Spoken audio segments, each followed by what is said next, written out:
ठीक है ठीक है ठीक है सब वनऊज़ु बिल्लाहि मिन शुरूरि अनफुसिना व मिन सय्यिआति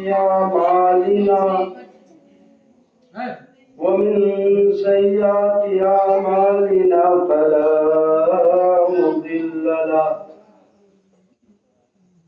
व मन युद्लिल्हु फला हादिय लहु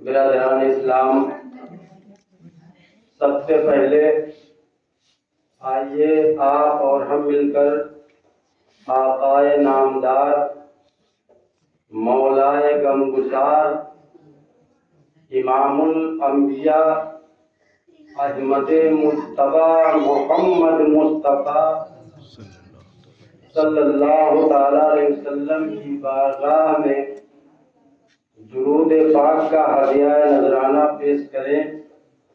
पढ़ें अल्लाहुम्मा सल्ली अला सय्यदना व सफीना व हबीबना व तबीबना व सनदना व मौलाना मुहम्मदिन बारिक व सल्लिम सलातुम व सलामुन अलैका या रसूलल्लाह सल्लल्लाहु ताला अलैहि व आलिहि व सल्लम।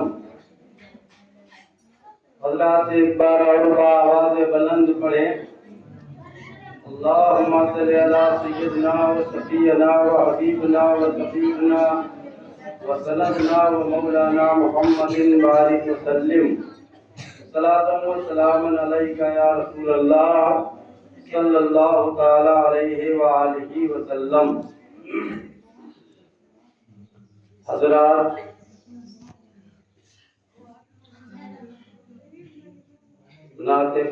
नाते पाक के चंद शेर आप हजरात की खिदमत में पेश हैं, समाअत फरमाएं।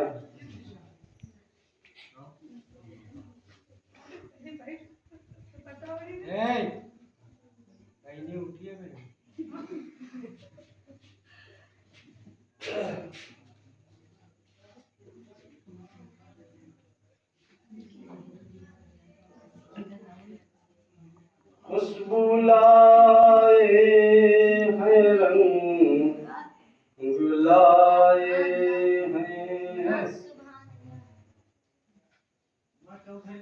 खुशबू लाए हैं रंग लाए हैं, खुशबू लाए हैं फूल लाए हैं, सुन्नतों के वसूल लाए हैं, सुन्नतों के वसूल लाए हैं। आज तक कोई भी नहीं लाया,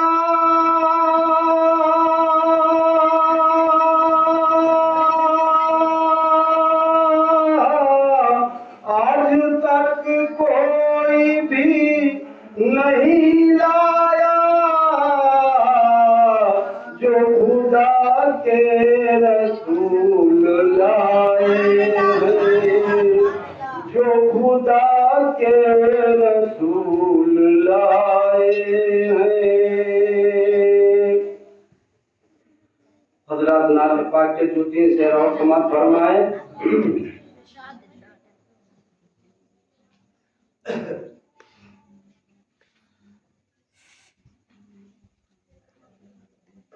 सिर्फ दौलत से नहीं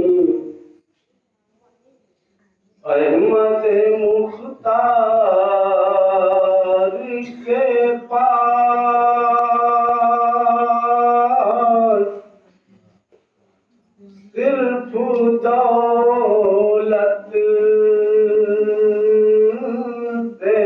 नहीं, अहे मसे मुख्तार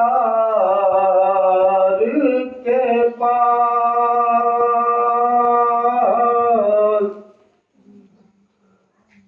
सिर्फ दौलत से नहीं, अहे मसे मुख्तार के पास इश्क पैदल ही चला जाएगा सरकार के पास, इश्क पैदल ही चला जाएगा सरकार के पास। और एक सजदा ही नहीं करते हैं दिल से हम लोग, एक सजदा भी नहीं, एक सजदा भी नहीं करते हैं दिल से हम लोग, फिर भी अल्लाह की रहमत है गुनाहगार के पास, फिर भी अल्लाह की रहमत है गुनाहगार के पास। और ये शेर बात और खास मत फरमाए।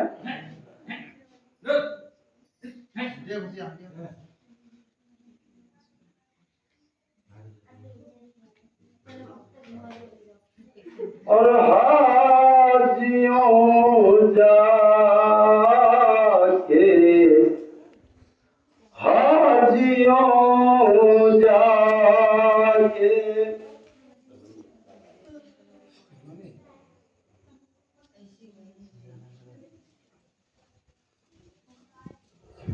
हाजियों जाके कबूतर का मुकद्दर देखो,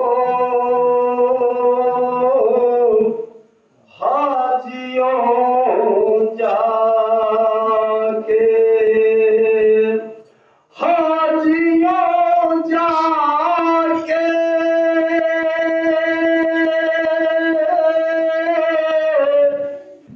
कबूतर का मुकद्दर देखो, जिसने पाई है जगह गुंबद मीनार के पास, जिसने पाई है जगह गुंबद मीनार के पास।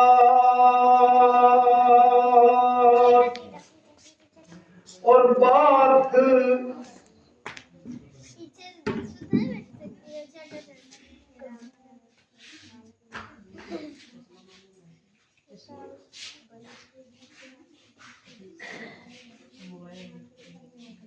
बिरादरान इस्लाम में एक बार दुरूद के पाक और पढ़ें। अल्लाहुम्मा सल्ली अला सय्यिदना व शफीना व हबीबना व तबीबना व सनदना व मौलाना मुहम्मदिन बारिक वसल्लिम सलातु व सलामुन अलैका या रसूलुल्लाह सल्लल्लाहु तआला अलैहि व आलिहि वसल्लम। हज़रात, मैंने कुरान करीम की एक छोटी सी आयत मुबारका का तरफ हासिल किया है। व अम्मा बिनिमति रब्बिका फहद्दिस। तर्जुमा समाप्त फरमाए। अल्लाह ताला अपने कलाम इलाही में इरशाद फरमाता है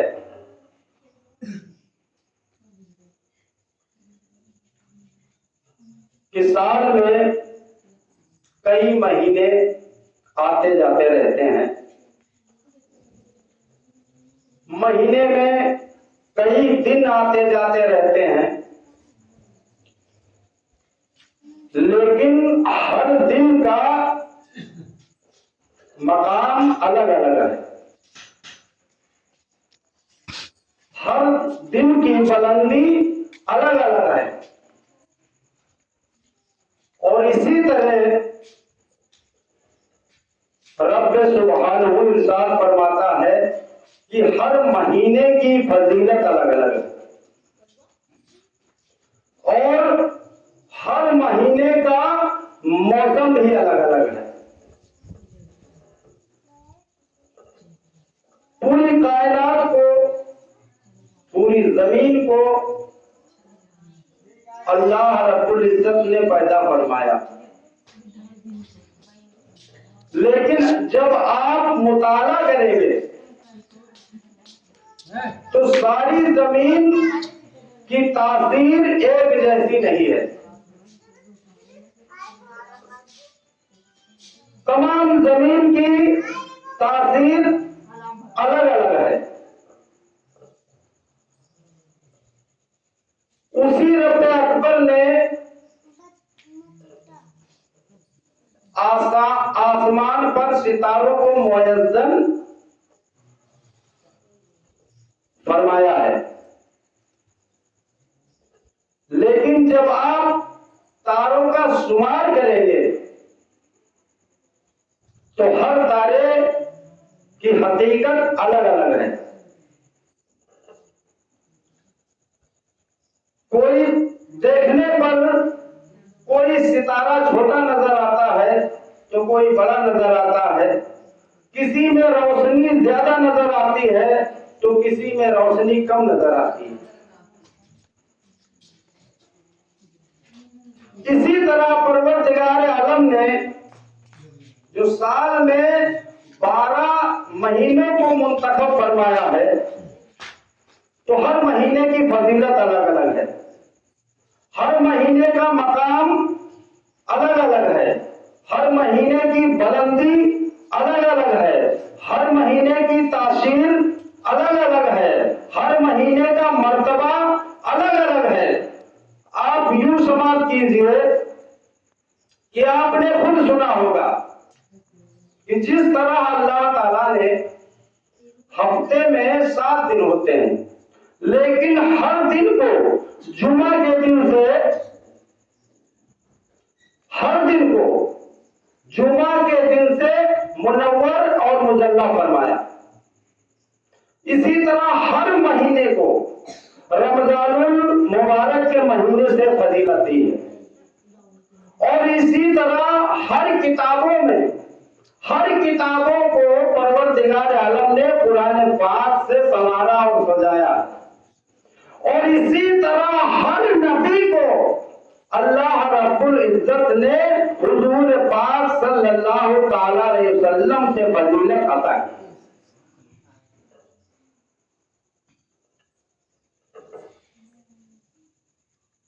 तमाम नबियों को हुजूर पाक सल्लल्लाहु ताला अलैहि वसल्लम से सजाया। और वो रमजान शरीफ का महीना जिसमें एक रात ऐसी भी आती है कि जिसके बारे में हुक्म है लैलतुल क़द्र, जो 1000 महीनों से अफजल है। पूरे महीने की तासीर अलग है, पूरे महीने का फज्ल अलग है, लेकिन उस रात की फजीलत अलग है कि एक रात की फजीलत ऐसी है जो 1000 महीनों से अफजल है। और 1000 महीने अगर देखे जाएं तो 90 साल से भी ज्यादा का वक्त निकलता है। इतनी बड़ी फजीलत और इतना बड़ा मकाम लैलतुल क़द्र का है। लेकिन मैं पूछना यह चाहता हूं कि लैलतुल क़द्र को जो फजीलत मिली वो किस लिए मिली, किसके सदके में मिली, किसकी इनायतों से मिली, तो पता चला वो परवरदिगार आलम फरमाता है कि इस रात में मैंने कुरान करीम को नाज़िल फरमाया।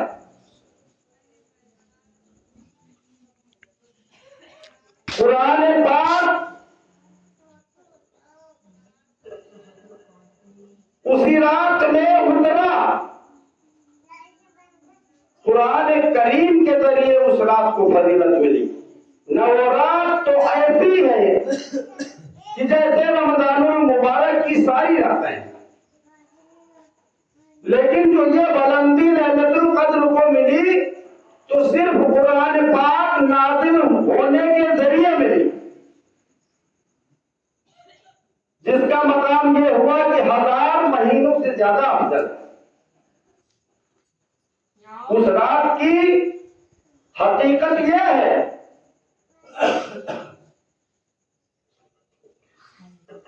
अब वो लैलतुल कद्र जो 1000 महीनों से अफजल, जिसमें कुरान पाक उतारा गया, जबकि कुरान पाक अल्लाह के बंदों के हिदायत के लिए उतारा अल्लाह ताला ने। और जिस रात में कुरान करीम उतरा उस रात में ना तो आसमान से सितारे उतरे, ना काबे शरीफ के बुत औधा मुंह गिरे,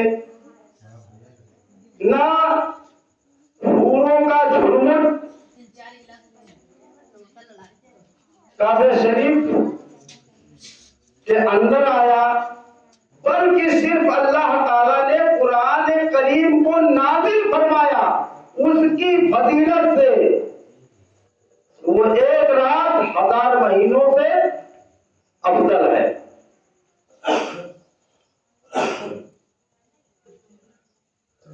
अब उसी तारीख को देखते हुए उस पाक बेनियाज ने हुक्म फरमाया कलाम इलाही में, क़द जाअकुम मिनल्लाहि नूरुन व किताबुम मुबीन। तहकीक की आया आपके पास एक नूर और रोशन किताब।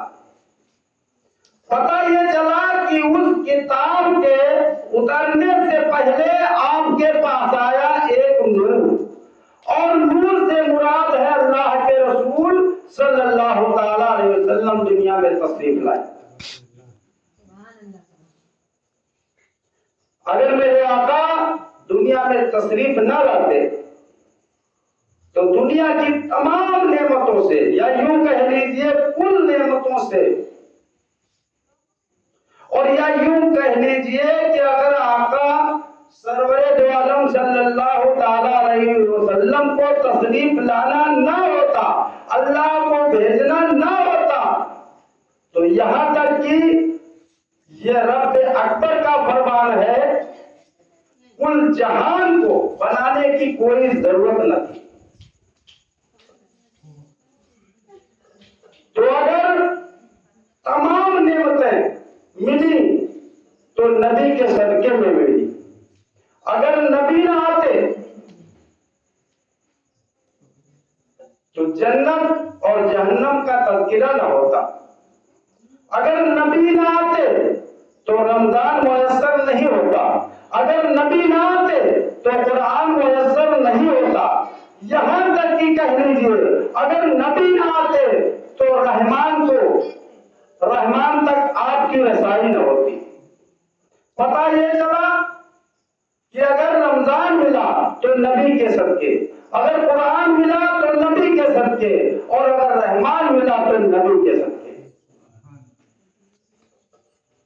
अब अगर देखा जाए तो जो कहते हैं, तो जब रमजान और कुरान नबी के सदके में परवरदिगार आलम ने अता उसकी नेमतों से माला माल किया, उसकी बरकतों से माला माल किया, तो जो साहिबे कुरान इस तारीख में तशरीफ लाया उसकी अजमत क्या होगी, उसकी बुलंदी क्या होगी, उसकी शान क्या होगी।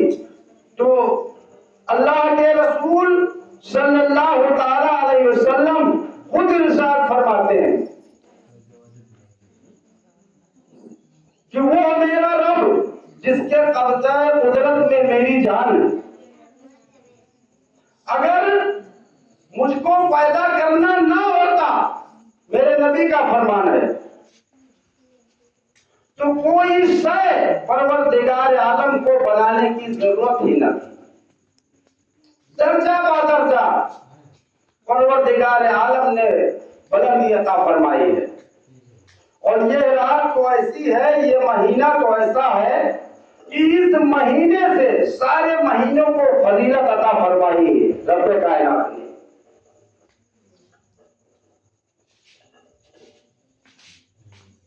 इस महीने में 11 महीने तो ऐसे होते हैं कि इंसान बड़ी अक्ल फितरत से, अक्लमंदी से, इल्म से अपने वक्त को गुजारता है। लेकिन इस महीने के लिए हुक्म होता है कि ऐ ईमान वालों, ऐ मोमिनों, जब ये 12 रबीउल अव्वल का महीना तुम्हारे दरमियान से गुजरे और जब तुम अपनी जिंदगी में इस महीने को पा जाओ तो दीवानगी में गुजारा करो। और दीवानगी में गुजारने का मकसद यह है कि जो कुछ अल्लाह ताला ने तुम्हें अता किया है तो तुम बढ़ चढ़कर ज्यादा से ज्यादा नबी पाक सल्लल्लाहु ताला अलैहि वसल्लम की महफिलों में खर्च किया करो और उसमें हाजिरी दिया करो। क्योंकि इस महीने में, इस तारीख में अल्लाह की जो रहमत है वो दरियाए जोश में हुआ करती है। ये फरमाने इलाही है। परवरदिगार आलम फरमाता है कि आए मेरे बंदे, मांग, तू क्या मांगना चाहता है। क्योंकि जब अल्लाह के नबी सल्लल्लाहु ताला अलैहि वसल्लम को परवरदिगार आलम ने अपने कुर्बे खास में बुलाया, अल्लाह के रसूल सल्लल्लाहु ताला अलैहि वसल्लम मेराज में तशरीफ ले गए, बारगाह इलाही में पेश हुए, अल्लाह से हम कलाम हुए, तो रब्बे कायनात ने अपने महबूब से इरशाद फरमाया कि आए मेरे बंदे, आए मेरे महबूब, मांग ले जो कुछ तुझे मांगना हो। क्योंकि ऐसे लम्हों में अल्लाह की रहमत दरियाए जोश में होती। तो मेरे रसूल सल्लल्लाहु ताला अलैहि वसल्लम ने कहा कि उम्मत, फिर रब्बे कायनात ने फरमाया क्या है मेरे महबूब, मांग ले जो मांगना हो। फिर मेरे महबूब ने फरमाया कि उम्मत, परवरदिगार आलम मेरी उम्मत को बख्श दे। जब नबी पाक